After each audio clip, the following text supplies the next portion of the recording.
1989 খ্রিস্টাব্দে লাস্টবারের মতো এখানে খননের কাজ চলেছিল। স্পষ্টতই বোঝা যাচ্ছে নামকরণের মতো প্রত্নতাত্ত্বিক নিদর্শন উদ্ধারে পুরাতত্ত্ব বিভাগ এক্ষেত্রে কতটা উদাসীন।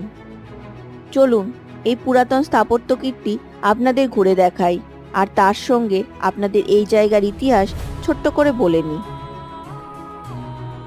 বল্লাল সেন ছিলেন বঙ্গের সেন বংশের দ্বিতীয় রাজা। 1160 থেকে 1179 সাল পর্যন্ত তিনি সেন বংশে রাজত্ব করেন। তিনি বঙ্গের সামাজিক সংস্কার, বিশেষ করে কৌলিন্য প্রথার প্রবর্তনকারী হিসেবে পরিচিত।